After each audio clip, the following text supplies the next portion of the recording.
obviously the presenters this evening, it's myself and Ricky. I think most of you have met or spoken to us before. Ricky Stevenson is the Chief Executive Officer for the County FA.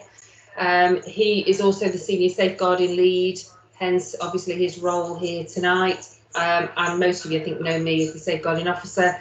And you will notice there that you've got the info@derbyshirefa.com email addresses. That's because we are down to skeleton staff. There's only 4 of us left. So it's helpful for most of the emails to go into the info email address so that then anybody can pick them up and monitor them. Agenda for this evening, obviously the main topic is the DBS update, where we are, but I've looked at the feedback, I've looked at the questions, the things that you want covering, and obviously COVID is huge on the agenda, coach education update, and then finally DBS integration for those who've not done it and not had the input. The reason I've put that at the end is because I know there are a couple of club welfare officers on the call who have had the DBS integration presentation several times. So I won't be offended if you do want to drop out at that stage. And I will give opportunities for questions after each section as we go through. So to make a start, some of you may have seen in the headlines, I know the EFL and the Premier League have already had this update, but carrying out face-to-face verification for DBS checks is now allowed to happen, providing that they can take place covering and observing all government guidelines. So all the guidance that has already been issued, we need to make sure we cover that guidance when we are performing those ID verifications. But please remember, as the bottom line says there, as an ID PIN verifier, which all of you on the call will be, it is your choice whether you feel comfortable to carry out those face-to-face checks at this time or not. If you don't feel comfortable doing it, then that's not an issue, and we cannot obviously put something else in place for you to do that or for me to do that. So we can still do your DBS checks for your club. We'll just look at alternative ways of doing it. No problem whatsoever. So what does the guidance tell us? It basically says that you must stay away 2 metres, which is 3 steps, from anyone that you don't live with when you're outside your home. And obviously now I have updated that to say 1 metre plus. The guidance still says 2 metres, so if you can stay at 2 metres, then obviously that's what you need to do. When you are conducting the ID verification, you must wear disposable gloves to avoid the direct handling of any documents to be verified. Wash your hands with soap and water often, and as we've all seen the signs, the posters everywhere, it does say for 20 seconds. And if the soap and water is not available, then alcohol-based hand gel, which we would suggest everybody should have their own, as we do for the football training moving forward. And obviously, as you've all seen, and I don't want to teach Granny to suck eggs, but I do need to just go through what the FA have proposed. Ensure obviously you cover your mouth and your nose with a tissue or your sleeve, not your hands. So we go back to telling the kids they can wipe the nose up the sleeve now, not telling them off for doing so. So going back a little bit, certainly for my era. What you do need to do is take plastic bags for the removal of waste. So once you've done somebody's verification, if you do a number of them on the same day, gloves into one bag, into a bigger bag, new pair of gloves every time you handle documents. Make sure you're securing the bag into a larger bag, disposable, to be disposed of later. After every verification, washing your hands as soon as you can, and obviously then when you get back home. What you do need to make sure of, as you all know as much as I do, you need to remind whoever it is that's attending of the documents that they need to bring. What you don't want is somebody turning up with the wrong documents or documents that are out of date, because then obviously that means another contact with that person, which obviously you don't want to do. You want to limit that and minimise that as much as you can. So remind everybody as well that if they do feel ill, feel unwell, temperature, cough, or should be isolating as a person in their home is unwell, then you shouldn't be doing the ID verification. So they're the do's that you need to be thinking of. Don'ts, you've all seen this. Don't touch your hands. Don't touch your eyes, your nose, your mouth if your hands are not clean. So basically, when you've handled those documents, don't touch. And as we've said already, if either party is feeling unwell on the day or displaying any possible symptoms, obviously it shouldn't be taking place. So do not meet them if there is any illness with them or anybody within their family home. All of this you've heard already throughout COVID, I'm sure. If you do, as we've said already, have more than one person's documents to verify, you need to make sure that the social distancing is maintained. And as I said, the FA is maintaining the 2 metres at this stage. There is no change to that. Must gather with no more than 5 people from outside your household. So if you do have a number of people that you do need to do ID verification for, then you need to make sure you're limiting the numbers and you tell them to come on their own unless they are a young person. If you're doing it alongside a training session, remember the numbers that are there. If you are a coach or involved in the training session, those numbers are additional to what you've got already. So try and limit that to times away from your training so it doesn't cause you an issue with the numbers that you've got. As it says there, you might wish to prepare an appointment system. That's certainly what I'm going to look to do when I look to do the coaches for the open age, because of the number that we need to do, and the same for yourselves. If you can do it, give plenty of time for you to do the verification before the next person needs to arrive. It makes it easy. The same with your coaching. That person needs to arrive at the time they've been given, not 20 minutes later, because obviously then causes you an issue, or even 20 minutes early.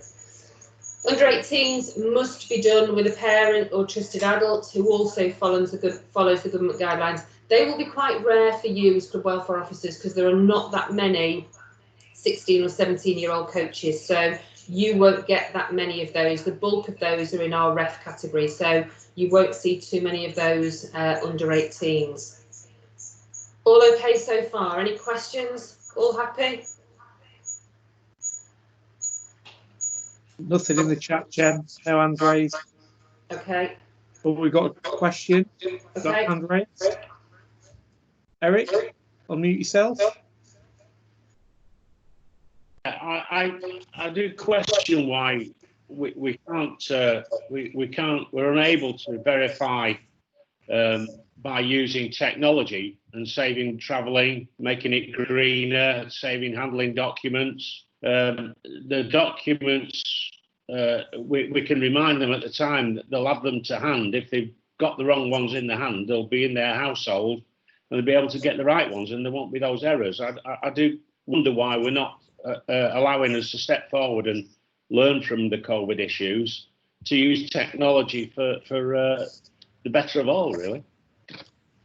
It's a question that's been asked a couple of times, Eric, and the answer has been consistent from the start, really, in that the FA are not comfortable that those documents are clear enough via technology.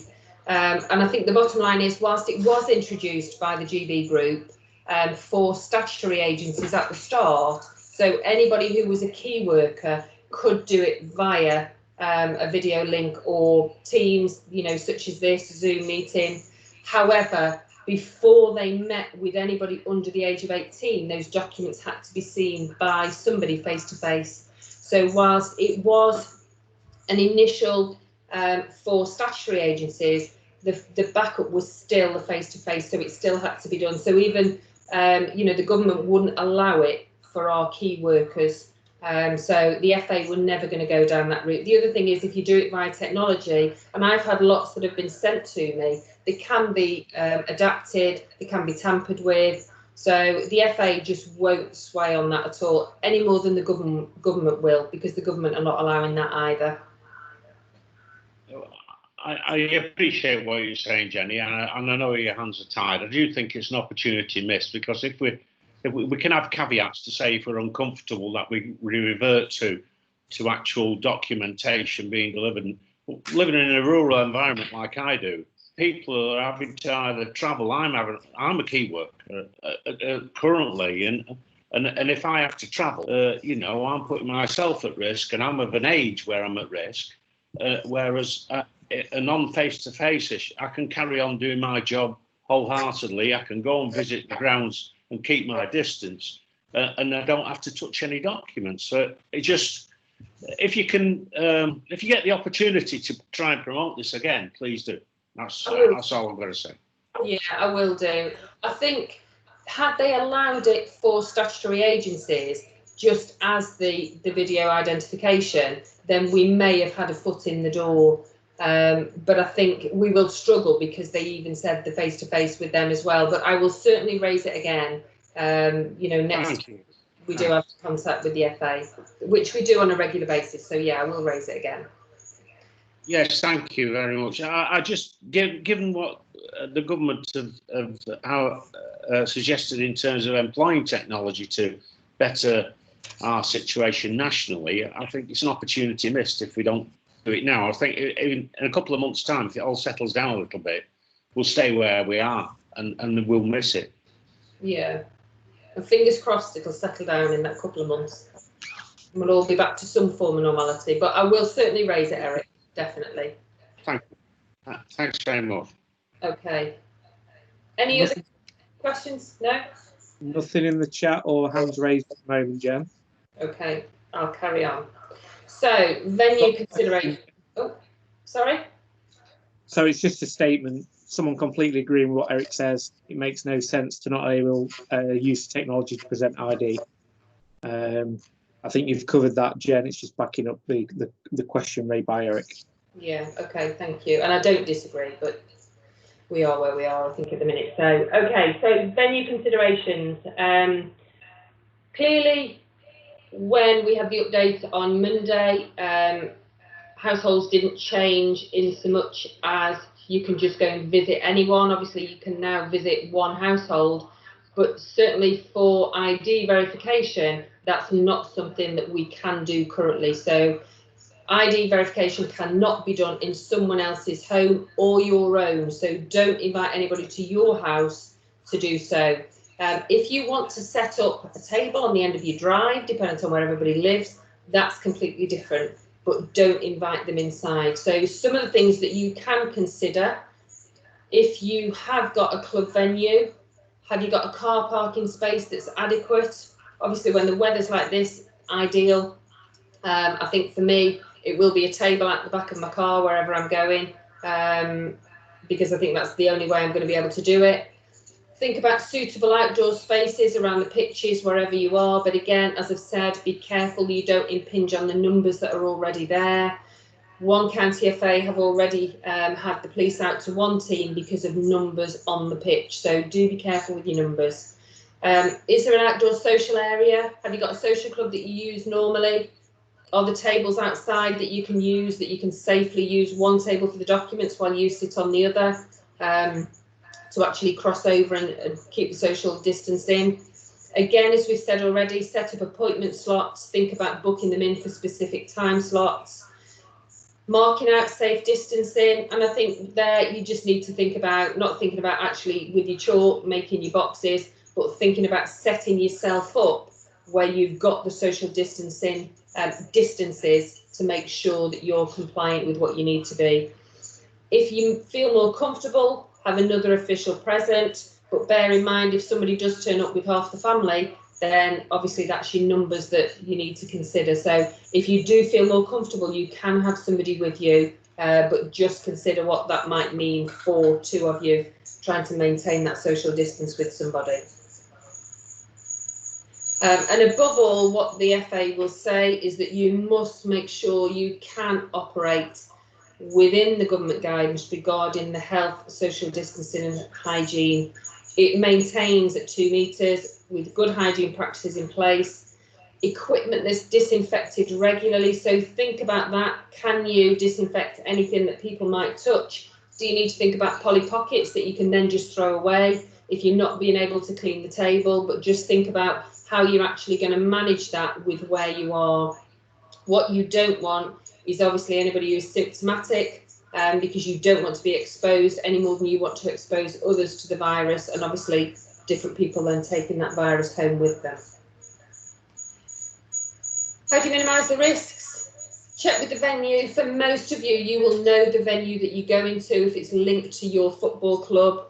Have you got an outdoor space there? Have you got a one-way system in place that you've already put in place for your training? If you are at the venue where you've got limited space, how do you actually manage the social distancing? Do you need to think about screens or dividers? You've got a cost, obviously, if you start going down these kind of routes. Awful lot cheaper than that is to think about side by side as opposed to face to face, so you're not actually facing somebody. Think about wearing face coverings, and that is a matter for yourselves. We're not saying at that point that you have to wear face coverings. The only thing the FA are saying is that you have to wear gloves. So I'm not saying you have to wear face coverings, that's a matter for yourselves.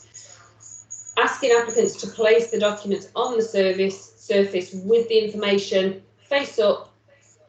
They then step back. You can then obviously go and have a look at the documentation, do what you need to do, and then obviously step back while they collect their documents again. All okay so far?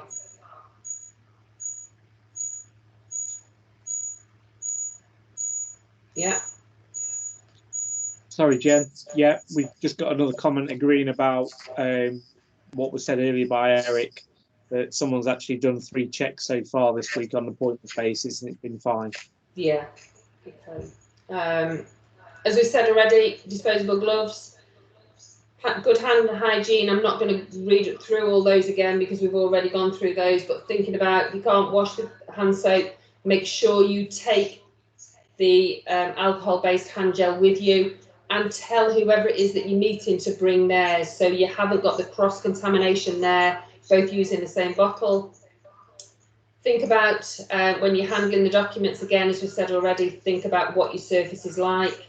Make sure you're covering your nose, disposing of the documents, as we've said already, and avoid touching your face. As it says there, the virus does not enter the body through the hands. It is, you pick it up through the hands, and it's through the nose, the mouth, and the eyes. So again, need to make sure you avoid touching those when you've done the verification. So a couple of the frequently asked questions that we've had. So can face-to-face ID document verification now be carried out? The answer to that is when you are comfortable to do it for your club. So what you need to look at now when you go away from here this evening is what you need to put into place. From an FA perspective, you can do ID verification, making sure you obviously compliant with what we've gone through this evening. You can travel to complete the ID verification, but as you've probably all seen on the news, there is limitations with public transport.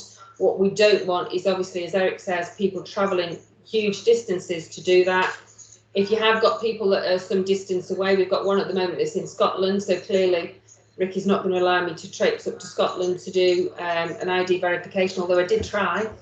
But you do need to be reasonable and think about how that needs to be done. If the person is in Scotland, have they got contact with under 18s? Are they there active in the role? The answer is no. So that can be done when they come back to whichever club or league they're involved with. So just think about what you need to do transport and travelling wise.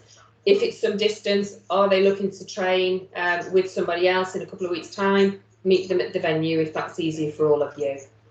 As we've said already, anybody feeling ill, displaying any symptoms, meeting must not take place. You need to call it off, and obviously then think about how long do they need to self-isolate.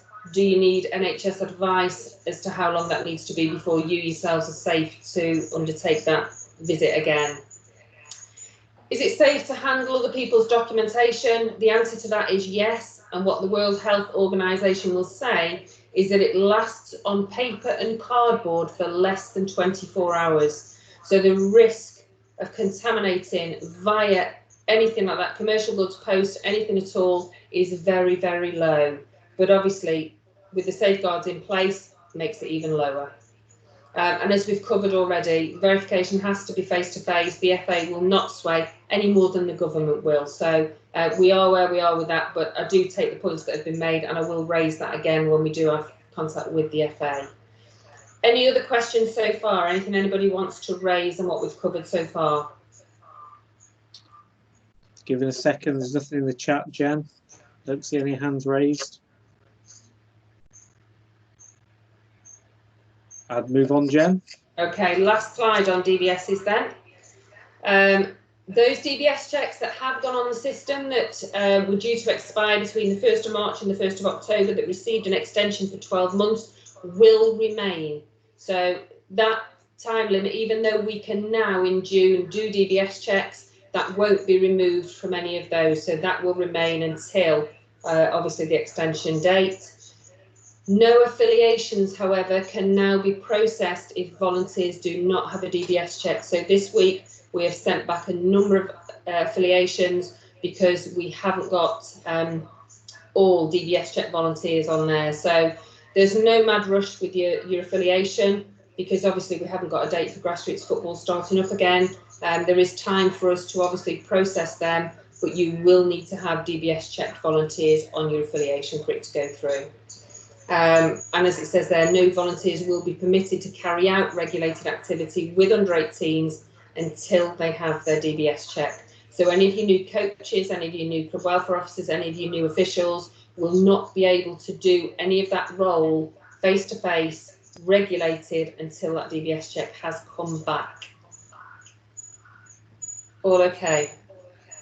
That guidance that we've gone through is, as we talked about at the network meetings with the safeguarding FA policies, it is now on the FA website. So if you Google FA safeguarding, you will find all the policies, and that's there at 311. So have a look at those. It's certainly an easy read one for you to go back on everything that we've said today, but I will send these slides out as well after this presentation. But all that we've gone through is there in that document.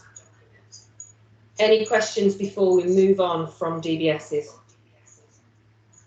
Just giving people a second, Jen. There's currently nothing in the chat, no hands raised. Oh, we've got hands raised. Zoe, if you want to unmute yourself. Yeah, hi, thank you, Jenny. Just a quick question. We have somebody that would like to help out with assisting on training, because obviously the children are going to be split into smaller groups. They need that help. Will you accept a DBS check from another football club? Yes. If the DBS checks, as long as it's an FA DBS check, it's transferable across all clubs. Okay, on the form, actually, doesn't it? It just says child workforce football coach for Robert Juniors FC. Okay. So I forward it to you. Yeah, forward it to me, because what we normally say is if you add them on to your club as an assistant coach, so it doesn't, give you an issue with any of your coaches on the system. If you add them as an assistant coach, you can then see what they've got. So you can see the DBS, you can see the safeguarding, the level 1, whatever qualifications they've got, that will allow you to see them. Okay. But send it through to me, not a problem, I can do that for you. Lovely, thank you. Okay. Okay, nothing further, Jan, at this stage? Okay, so just to finish off with DBSs then, if anybody is not happy to do them, let me know, and I will happily pick up the DBSs for your club, be it myself or another club welfare officer. I will look at what's best for wherever you are. There are still 4 county officials within the business. All of us can do the ID verification. So between us or other club welfare officers, we will arrange to do your DBS verifications. Please don't feel under any pressure to do them. A couple of questions, Jen. Okay. How long are the checks taking to come through? Are there less staff processing them?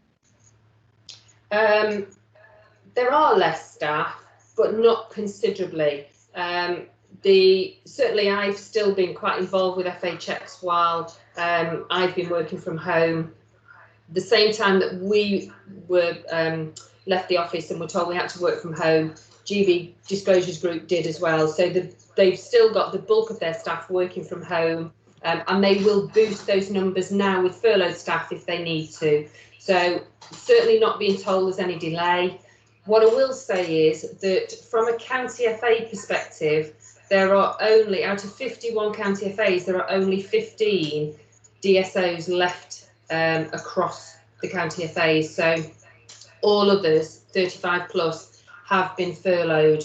So not all county FAs are having this update as early as they are. So what advice I would give to you is get them in as quick as you can.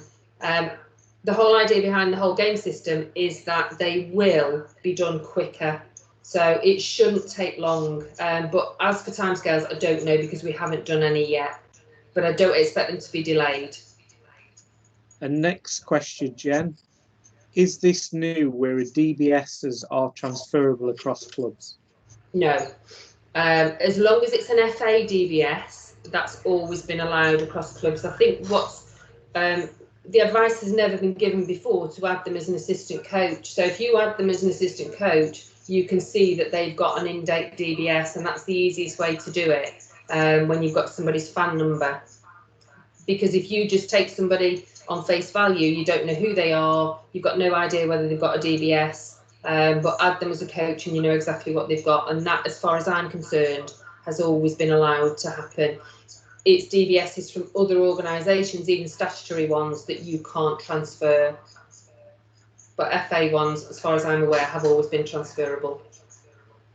Yeah, the FA ones are registered now through whole game, but they've always been linked to it that way.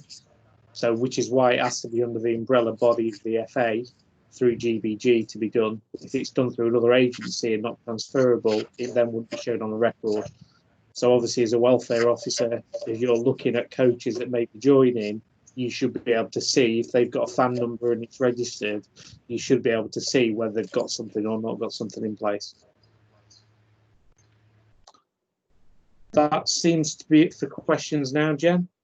Okay, if anybody does have any more, give me a ring, drop me an email, whatever the query is. I will touch on how you do them, obviously later on in the presentation, as we've said, but looking at, don't know if I dare do this update now, but COVID, lots of you have had questions, quite rightly, quite understandably. We have been very limited. The FA have apologised to us for the delay in putting guidance out, and that's purely and simply because the day the government actually made the announcement on Saturday, the 30th of May, I think it was, the FA hadn't been consulted, didn't know it was going to happen. So, of course, it was all mad panic then to try and make sure that guidance was put out. And that guidance perhaps wasn't exactly what it should be when it first came out on the 1st of June, and that's obviously been acknowledged. So, really, just to go through the latest guidance with you, and I know this has caused huge issues. From the 1st of June, the FA allowed coaches to work with groups of 5. So that was a group of 6, 1 coach, 5 children, the coach with an in-date FA DBS check, providing there was another adult parent carer coach inside of the activity. Coaches must work on that ratio and a minimum of 2 FA DBS checked adults present. That has now changed slightly, and that's purely and simply why I've put this on this slide, to make sure that everybody understands what the difference now is. The latest guidance that is due out from the FA, that's just a top up, it's not a huge guidance again like you got last time, but it's just a top up on this, just highlights, for the avoidance of doubt, what they actually meant by that was 1 group means 2 FA DBS checked adults or coaches, so 2 adults to 4 children. Both of those adults have to have a DBS check. If you have 2 or more groups, it still remains 2 DBS checked adults and coaches, and the ratio turns to 1 to 5. I've lost one of my brackets there. So basically, if you have 15 children, you obviously need 3 adults. 2 of those have to be DBS checked. Your 3rd one doesn't. However, best practice would always suggest those 3 adults are all DBS checked, and that is what we would say from a county FA perspective. But you need to have, if you have 3 groups or 4 groups, your ratio is the same, 5 to 1 with 2 DBS checked adults. Does that make sense to everyone? Any questions on that?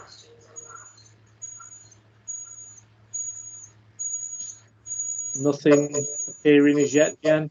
Let me go quickly. I'm sure someone will come back with one if they think about it. Okay.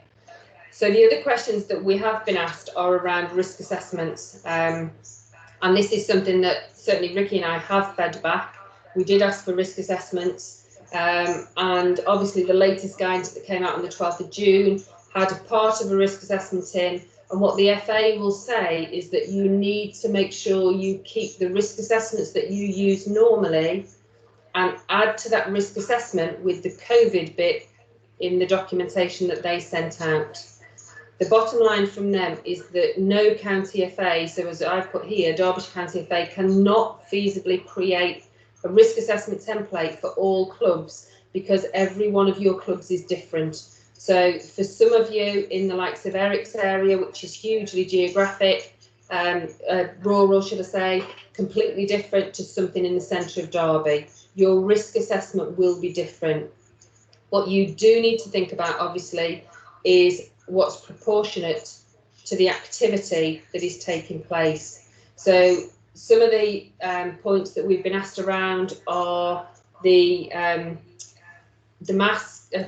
Do coaches need to wear masks when they're undertaking coaching? And the answer to that is no. We haven't had anything to suggest that coaches have to wear masks. However, you do need to make sure your first aid equipment, your first aid kits are fully equipped. So you've got masks, you've got gloves, you've got all the PPE equipment within your first aid kits that can be used if necessary. Thinking about your venue, and what I would say from a risk assessment point of view is think about your journey for that child, that coach, whoever it is that's arriving at the session, from when they're pulling up to the venue, getting out of the vehicle, or whether they're walking across to the pitch, the activity taking place, leaving the pitch, leaving the venue. If you walk through that process and think about every risk or everything that could happen on the way there and back, you will generally cover your risk assessment process. You need to think about your parking. Is there adequate parking? Do you need to tell some parents to park elsewhere? What you don't want is all your parents arriving at the same time to drop the children off, and then when they come back later to pick the children up, the next group of parents are arriving as well, because then you've got your mass gathering.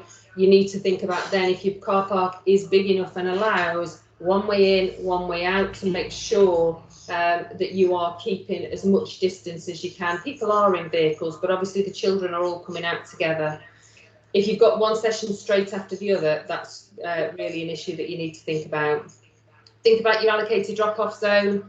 Have you got an area that's quite safe? Have you got somebody that's collecting the children from there? Do you need to think about making sure you've given the written guidance to people and make sure children know whether the toilets are open or not?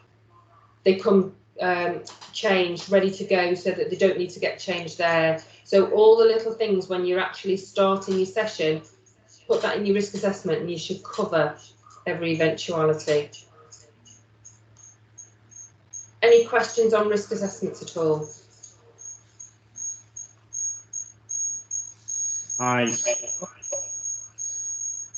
Got a question, Jen. Okay. So first, do parents have to stay for the session? No, they don't have to stay. However, think about your first aid guidance that's been given around your first point of contact being a parent carer. So if first aid, if there is an incident, if there is an injury, the first point of contact to administer first aid, you would want somebody from the same household. So whilst the FA are not saying parents have to stay, you do need to take that into account. And I think that will depend on the age of the children. If they are younger, it might be that you want them to stay. But again, if you do want parents to stay, tell them where they're going to be, tell them that there's nowhere for them to sit, or they can't all sit in the same place. So you do need to make sure, obviously, that they're able to social distance as well, but there is nothing to say that parents have to stay. Okay, Jen, and raise Eric. Yeah, I was going to raise that exact thing that Jenny just covered, really. We did a risk assessment around our teams, and dependent on age, some age groups didn't have an appetite for training, to be honest. Yeah. But others did, and those that did, we decided that the we put out almost like a set of rules or a set of guidelines that a parent or carer has to be present throughout the session, so that if any person becomes ill of that household while the session's ongoing, they can remove that person back home and make other people safe, because otherwise we'd expose our trainers and everybody else to it, and it'd be a bit of a disaster, really. So it puts their mind in the right place when they're actually coming to the session, that they know their obligations in that sense, and they've got a realisation that they have to maintain the COVID rules, if you like. Yeah, and I think that's good practice, Eric, because I think it's an awful lot easier for coaches. What you don't want to do is put yourselves at risk as club officials. And I think if you've got parents there, you do need to manage it, but at least that way you don't need to worry about the first aid, because that can all be handed over to the parent or carer that's with them. Yeah, and just another good practice point, well, we found it good practice anyway, is some of these sessions we have the groups of children. We've shared the trainers have shared the responsibility, so we've brought trainers in from other age groups into different sessions, so we've got the right ratio of trainers. But we've colour coded the children with bibs and coned areas of safety for those, and those children don't go outside their colour area, so that we've got a lot of control about it. So we're not getting, if somebody does become ill or we notice something, we've not got a mix and match going off where we've got to kind of track it back. We've got a control during the session. Yeah, and I think that's good, because children will recognise the colours, won't they, ultimately? Yeah. They don't recognise 2 metres, but they will know where they can and can't go. So that's a good idea with the different colours. Of course, then somebody's got the washing to do after, when the bibs have all got to be washed. But yeah, I think that's certainly a good idea, certainly for other clubs with younger ones. I think there's been a real mixed bag. Some clubs desperate to start training again. Some clubs no appetite whatsoever. Yeah, so, we've had from the trainer end, dependent on the age of the trainer. If we've got somebody who's a bit older or have got vulnerabilities themselves, they've been reluctant, and yet their team might wish to, go forward with some training sessions, and the parents have got an enthusiasm for it. So that's why we've been we had a group meeting with all the trainers where people realised that if they volunteered, they could help each other out, and we're kind of using our skill base, really. Yeah, definitely. And I would say it's definitely best practice. So obviously, others on the call can also learn from that, and ideas to put into place for those that haven't started training. So that's great. Thanks, Eric. Okay, Jen, I've got a lot of questions come in. Okay. So I think this one relates to parents. Are we responsible for them if they stay? And it's a difficult one, this, isn't it? Because ultimately you're not responsible for the parents. What I would suggest is that you make them aware of what's expected. If you're there as coaches policing the children that you're dealing with, you can't be dealing with the parents that are sat hopefully some distance away. But I think what you need to do as a club, you need to be very clear about your expectations of the children, the players and the parents. So what you expect from the players, what you expect from the parents.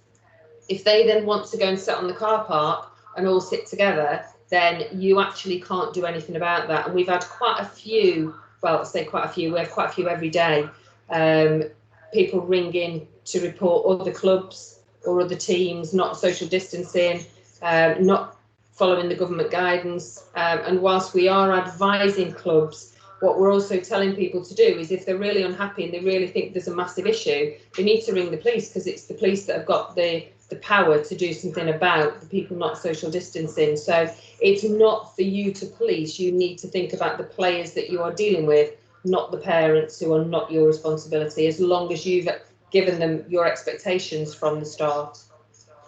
Okay, next question. Do each team have to have their own risk assessment, or can it be a general club one? If you are all training at the same venue, then your risk assessment is your venue risk assessment. However, if you've got different ages or you've got different numbers of groups, you might have bits added into the risk assessment dependent on the age. So if you've got little ones, you're under 7s, under 8s, are you saying that parents need to stay for those? But actually for the under 16s, under 15s, you're not expecting parents to stay because half of them just turn up on their own anyway. So you don't need different risk assessments, but you might just need bits in which are not applicable to certain ages, but it is around your venue as opposed to your actual team risk assessment. Okay, next question. A question on coaching ratios. If a small group of 1 to 5 is in one half of 11v11 and a small group of 1 to 5 in the other half and both coaches are DBS checked, is that acceptable? Yes. It says also one parent for each child must stay at the session within view of training. Okay, so your parents staying in view of training is what we said was the guidance that was issued on the 1st of June that we actually challenged from the start in Derbyshire, because that group is 7. If you've got your 5 and 1 on the pitch, you've got 2 at each end, so you've got your coach and 5 at one end, you've got your coach and 5 at the other end, both groups of 6, that is your 2 DBS checked adults. So you don't need those additional parents because they're the ones actually that now makes that number 7. Okay, next one is the risk assessment to complete for every training session or just one for the whole. So I get that. I think that's is it every session you need to do a risk assessment, or actually just do it once and that's okay? Right, so you need to do it once at the start. So do it before any of your training sessions take place. However, what you need to make sure of is that somebody is reviewing that continually. So if I give you an example of our county cups last year, we have 10 county cup finals. We do a risk assessment for each venue. Whoever the safeguarding lead is for that county cup has the risk assessment in the hand and updates it all the way through. So when we've got another risk assessment at that venue, anything that's raised from the first one has been added into that risk assessment. So for you as club welfare officers, you are not expected to be at every training session because, again, you would be counted in the numbers. But you need to go through, you need to make sure your coaches are aware of what the risk assessment contains. They should all be aware of that. And you should be checking in with them, or whoever's responsible for the risk assessment. That doesn't always have to be the club welfare officer, but whoever is responsible for the risk assessment, whoever's conducted it, then they need to be checking in with the coaches on a regular basis to see if there's any issues, anything that needs adding to the risk assessment. It should be a continual dynamic document. Okay, next one's there's a lot of conversation here about bibs. It says the guidance says not to use bibs. If you're going to use bibs, you have to wash them after every training session. So that's what the guidance says. So there's a number in the chat around that. Another question, can a person help out if they have a DBS check but haven't completed safeguarding course due to being cancelled? There would be a level 1 coach present, so one coach would have completed the course. Yeah, because that would be your ratio. If you've got there your one coach who's DBS checked, level 1 coach, your other coach whose course was cancelled but they've got a DBS check, then you've got your 2 DBS checked adults with your 10 children. So that's fine. Okay, is this for junior football or juniors and over 18s in relation to the groups and risk assessments? Within relation to what risk assessment, sorry? Is this for junior football or juniors and over 18s in relation to the groups and risk assessments? It's for everyone. It's everybody. Yeah, that ratio is for everybody. The 4 to 2 is only for juniors because that's about your 2 DBS checked personnel, but your adults is 5 and 1. So if you've got somebody coaching, it's 5 with them. If you've got like a men's team or a women's team where you haven't actually got a coach, you've just got 6 people, it is your number of 6 that can be present. That's all the questions for now, Jen. Okay, so just going back on that bib one, as we said with Eric before, if you've got children wearing bibs, while the guidance does say they don't recommend it, if you've got bibs that you are cleaning, being washed every time, only being used with that one group of children, they're not changing bibs, then you can do that. It's about changing bibs or swapping bibs. That's what you can't do. All okay with that? Is that a bit clearer now for everyone? Hopefully. We need one with, instead of the raising the hands, we need a nodding head. So, I'm going to move on then. This bit again, I really haven't got a great deal to tell you here, other than the FA are aware that everybody is crying out for courses. Safeguarding Children workshop, welfare officer workshops remain under consideration. Any of you who've done the welfare officer workshop in the last 2 years, you may have received an email this week off the FA, because one was being sent out yesterday to all welfare officers who've completed the course in the last 2 years to ask them what they think about the course. What they think about the course being run in different ways. So can it be run via a team session like this? Can it be run via pre-reads and some online training? So what the FA are looking to do is run courses in different ways. They do acknowledge that clubs need people training.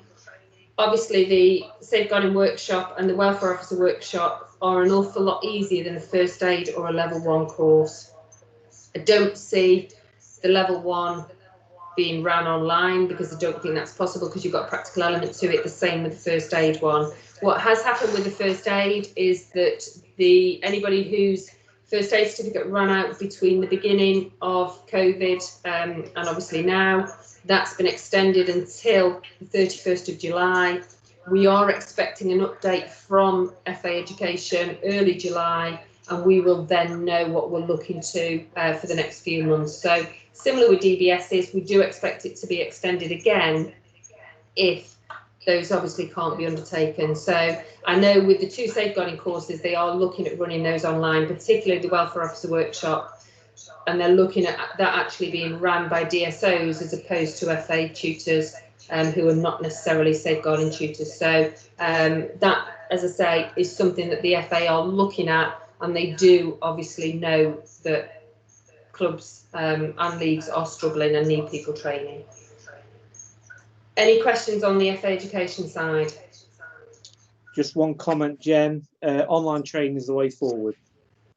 Yeah, and I don't disagree. I think for all of us, we've all learnt to do training online. We've all learnt to do these meetings online. And certainly for me, I will be looking to do more of these online in the future. So I know for us, Ricky and I have traipsed up to Glossop and Chapel and all sorts of places where we didn't have a clue where we were going. We got no radio signal and no phone signal by the time we got there. And the numbers are quite small. So for me, the numbers that we've got in this meeting are brilliant. And if we can do this more often with regular updates, it certainly is the way forward. So I definitely agree.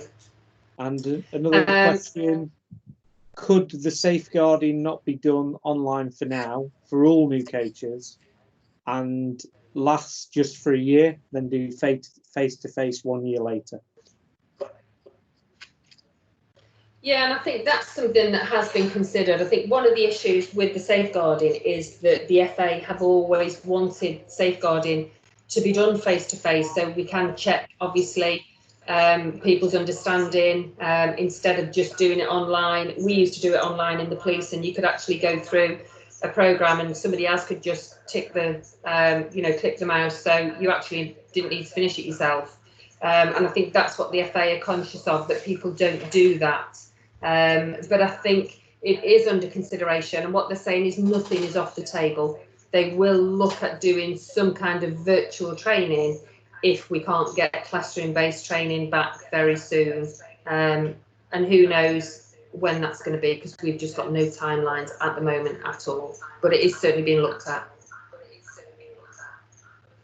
Okay, that's all for now, Jen.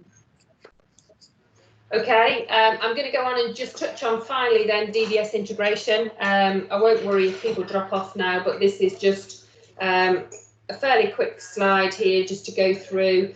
For those of you who have never done a verification of documents for new club welfare officers, please give me a ring. I'm happy to talk through the first one that you do. We can certainly do that, not a problem. But the first step for you, for all of you, is that the club welfare officer adds the PIN into the whole game system. This one has been done. If you haven't input your PIN into the whole game system, I've done that for you. So there were quite a few clubs that hadn't. I appreciate you're all busy people. I've done that for you because the process is going to be locked. So very soon you won't be able to do it the old way through GBG, which is why I've made sure that everybody can still do it. So that's why it's got a green tick there. So for you now, when you need to add an applicant, when you need to do a DBS check for one of your coaches, the first thing that you do is go onto your portal and add the role of DBS applicant onto the person that you need to do a DBS check with. Please don't give them any other role. We found this the hard way because I have learnt this with all of you because obviously this was new for everyone this year. So we went through it and we did have 1 or 2 issues where we were trying to add them as assistant coaches and everything else. It doesn't work. Just add them as a DBS applicant. What happens then is an email is fired off to the individual. They need to go on the portal and they get a green box on their portal when they click on DBS that says select, and that basically starts the process. When they hit select, it goes off to GB Group and they send them an email with a link to submit their documentation. So the same way that we do normally, the 3 documents that you pick, so more often than not it will be a driving licence, a passport and a bank statement. Those 3 documents, they'll input the details on the system. GBG will then fire the email back to yourselves as club welfare officers, and you will then go on to GB Group, as you've always done, to go through the process of verifying those documents. So as soon as you get that email, you can meet with them and you can then go through the process with that individual, as we've talked about obviously earlier. So you then check those 3 documents that they've input, make sure that they are exactly as they say they are. This is quite often when they turn up to meet you with 3 different documents or 1 different document. Don't worry too much about that. You can still change it on the system, providing they are the right kind of documents. You need to make sure they've got 1 with a photograph, 1 with an address, and if it's a bank statement or a utility statement, it has to be within the timescales laid out. So there are different timescales: 3 months, 6 months, 12 months. So make sure that you do have the right documentation. Make sure the details are input properly. We've had a couple where their names have been Matt and they put, or the name's Matthew, they've put Matt. The DBS check is null and void, they won't accept it. So you do need to make sure that the details input are right. This is where we get lots of issues with whole game system where we've got different names and we end up with 2 fans. So any of that, just drop me an email and I can sort that for you. Once you've input their details on the whole game system, all that information is sent to the group. They will go through the process, they'll check the documentation, they'll do the checks with the police and all the different agencies. If they're all clear, that will come back quite quickly. Some of those are coming back now in 2 and 3 days, so, or were just before lockdown. So please don't think that they're taking forever or they're taking any longer, because they're not. They're an awful lot quicker.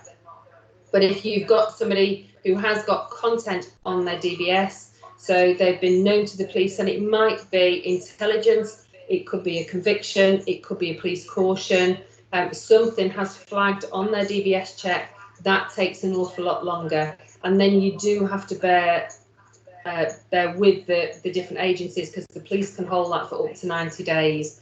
And quite often it's quite frustrating for all of you when you've got that individual that keeps coming back saying, has it come back?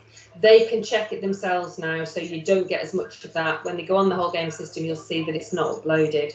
So eventually then when it comes back and it's been agreed by the police and the other agencies, it will come back as clear, and that's when it will be uploaded.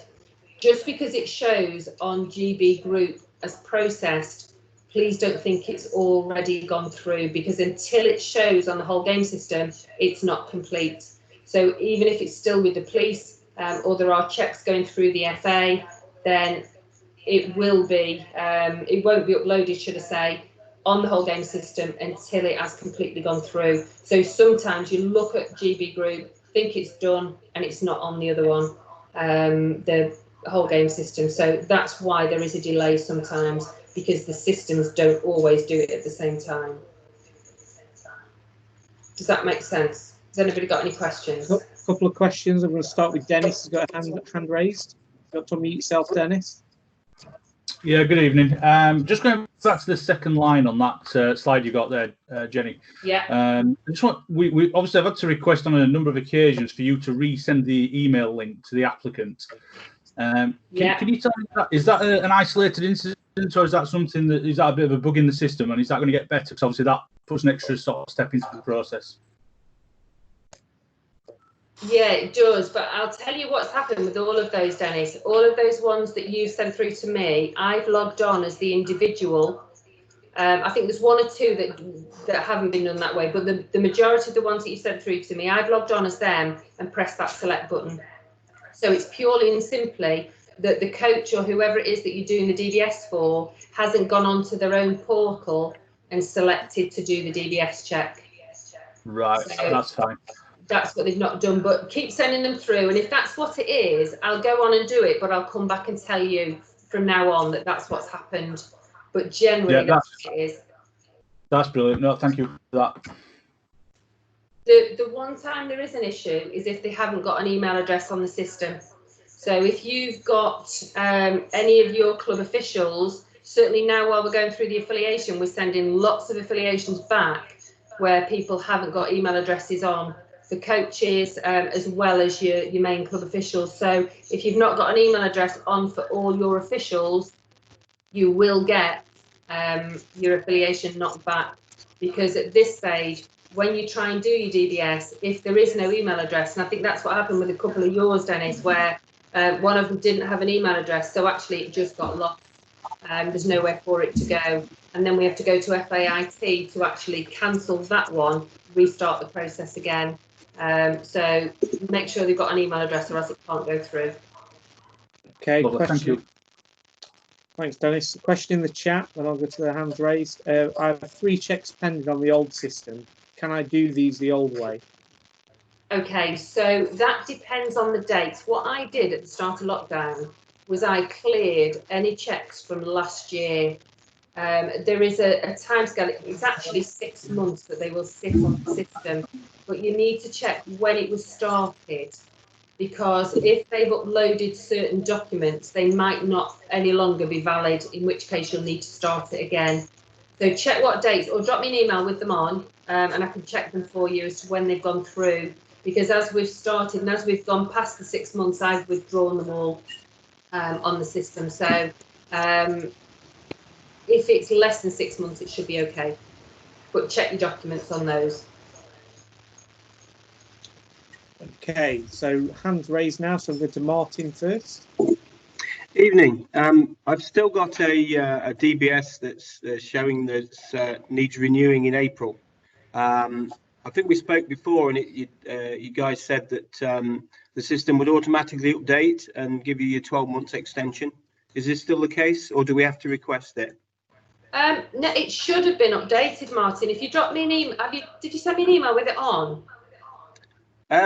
No, we spoke about it before, and we said it would. Well, we believed it would be updated. I'll send you the details through Jenny, so we can just type that one up. It should have been an automatic update, but I know for some of them it wasn't always updating. And those, we are still getting the odd one now that it's not worked on. So if you have got any, just send it through to me and I'll pick that up for you, no problem at all. Yeah, will do. Thank you. Okay, thanks, Martin. Next question, Zoe. Yeah, hi. Apparently we're having to go through a health check. Is that going to be postponed due to the expiry not being able to be renewed? I'm struggling to hear you there, Zoe. Can you say it again? Yeah, sure. Can you hear me any better now? Yeah, that's better. So with regards to the whole games health check, is that going to be postponed? You mean Charter Standard? Yeah. Health check? Yeah. Charter Standard health checks came to an end at the end of June. I think you had a date to submit them for this season being March, I think was the last date. Right. Which was in effect at the beginning of lockdown. So I think anything that wasn't then done was then rolled over into the new season, because obviously we can't ask you to do things when the courses aren't available, if that's what's required. Yeah, sure. And just one other question. We've unfortunately lost a coach for one of our teams. So obviously, in order to facilitate that particular team going, we need a new coach, but they will require obviously a level 1.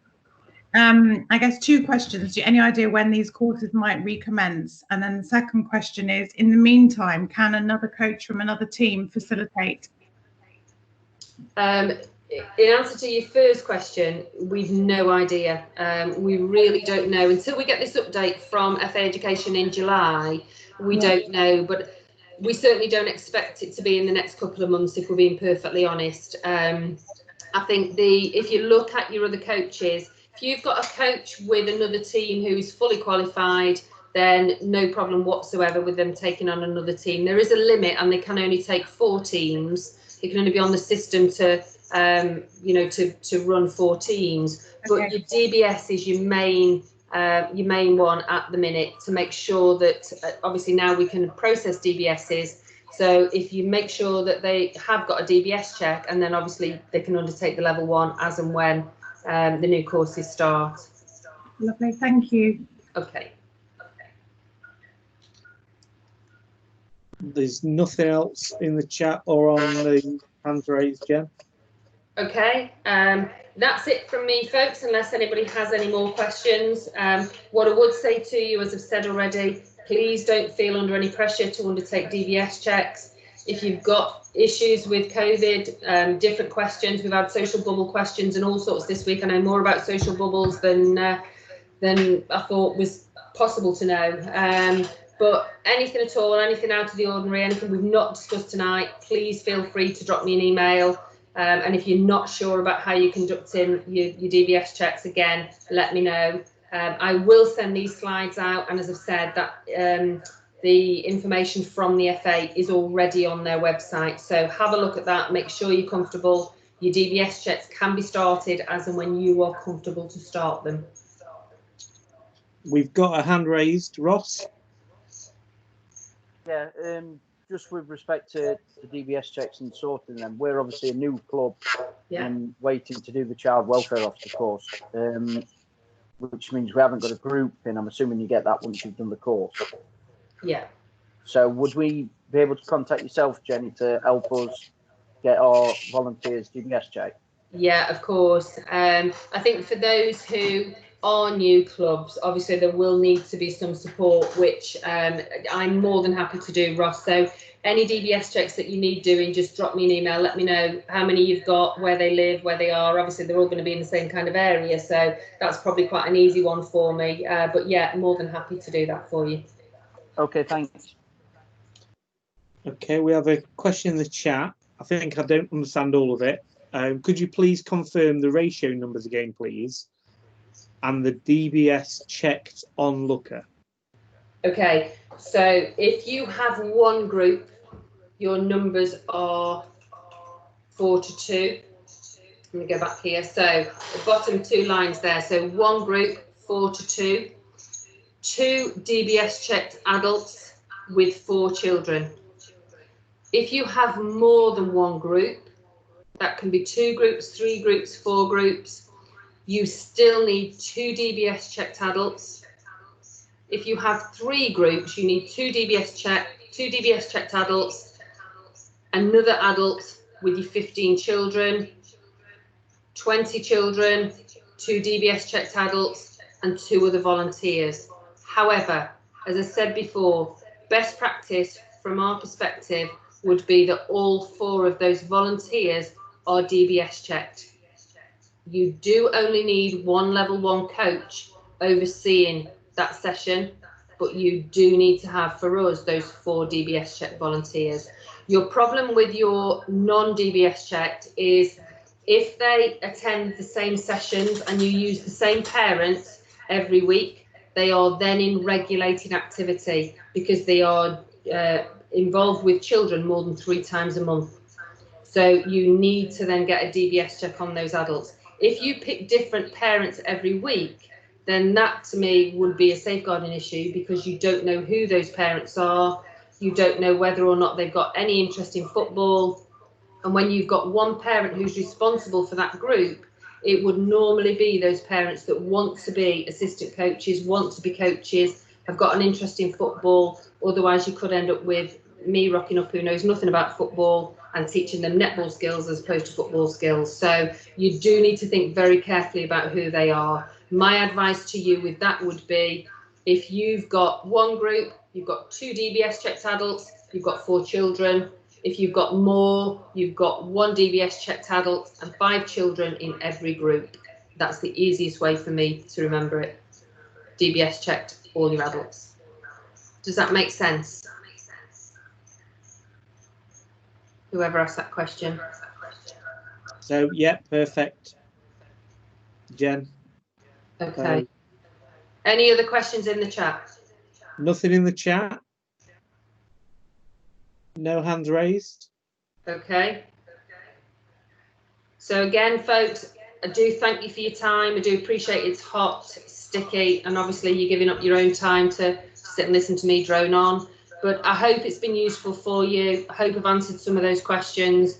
And as I say, for those of you happy to do DBS checks, carry on. Those of you who are not, drop me an email. And if you have any other queries, please feel free to make contact. Give me a ring. My mobile number is on the bottom of all the emails. It's on the website. Give me a ring, drop me an email. I'm more than happy to have a conversation with you. But all the best. Jen, if I can just add, I was aware something was coming out on Monday, but I've just seen it on social media that the Football Foundation are on Monday launching a club preparation fund. So it is on social media, so I think I can tell you about it. So it's certainly for clubs who have got their own facilities and got access to their own facilities. It's about support with helping you get things back to, some costs to get things sorted. So it launches on Monday, but it is on social media now. So I just thought I'd pass that on to you as relevant, up-to-date information. Real. Thanks, Ricky. And thanks everyone for dialing in. Stay safe. Any questions, any concerns, give me a shout. Thank you.